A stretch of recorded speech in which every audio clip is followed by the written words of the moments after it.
Get ready for the dictation. Start. Sir, we in Parliament are being asked to endorse the proclamation. At the same time, we have not been furnished with the report which the Governor had sent to the President. Now, how can we give our verdict on a matter of such importance until and unless all the material facts warranting the proclamation under Article 356 of the Constitution are placed before us?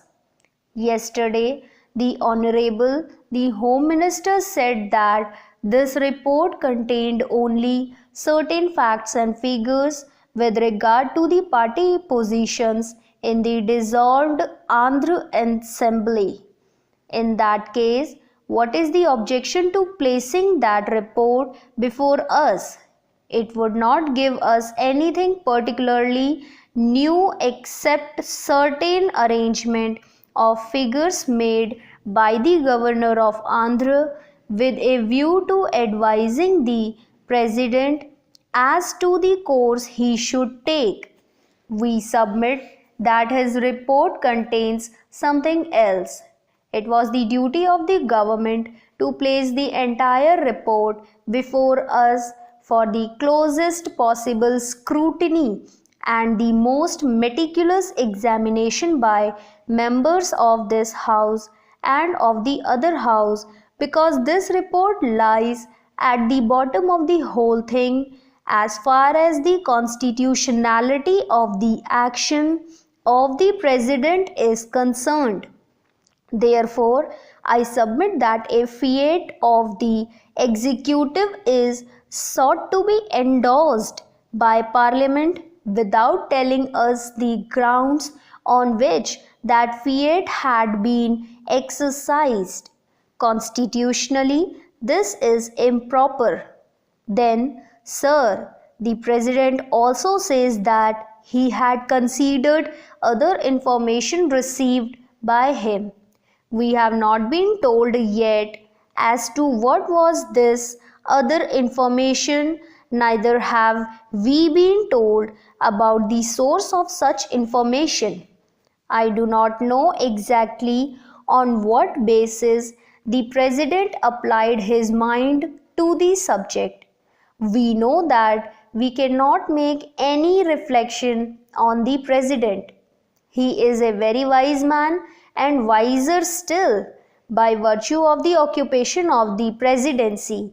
But I think we can call in question whether his mind had been rightly applied in a matter of such great importance and national concern. Our contention is that the President has not been in a position to apply his mind fairly and squarely to this subject, because the report which had been submitted to him had been perverse, distorted, and false. Our contention also is that the other reports which had been submitted to him are not fully objective and truthful. This we are in a position to say all the more because if the case for the government was so foolproof, Dr. Kajju would have been at the last person to withhold his report from us. I think that something is wrong in the reports, and maybe the members of this House, having looked at the reports, would have discovered certain facts which do not go to justify the case that the government has sought to make out in support of the proclamation. Apprehending such a possibility, I think Dr. Kajju has thought it wise to withhold this report from the House.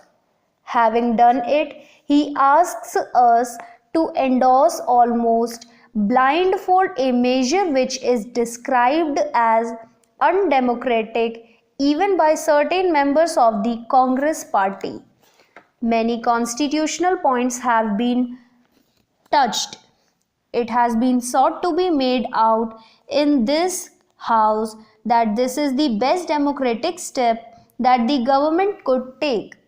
We say this is not at all a democratic step which has been taken. We are supposed to have a parliamentary system. We must have our own conventions. We have got our own constitution, but we are told time and again in this house and in other house that there are the British constitution and their parliamentary practice which one should imitate. Now imagine a situation of this sort in England. Would the Crown have taken such a measure at all if a certain party had been voted out of office by the opposition? I think in a comparable situation there, the king would have inevitably called the leader of the opposition to explore the possibilities of forming a government. Without doing it, he would have never taken recourse to extraordinary measures like this.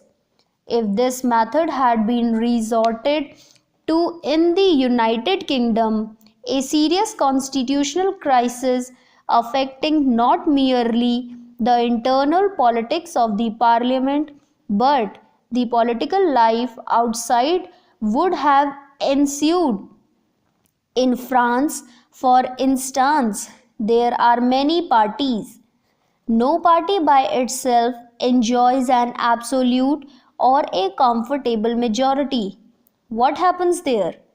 Ministry is formed, and there we find the president takes upon himself the responsibility of exploring ways and means of finding whether any particular party or any leader of any party is in a position to present a government which would command the confidence of a certain majority in the Chamber of Deputies.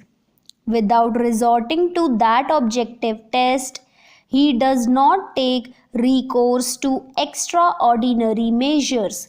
In the present case, I say this objective test has not been at all supplied. One may or may not have certain feelings.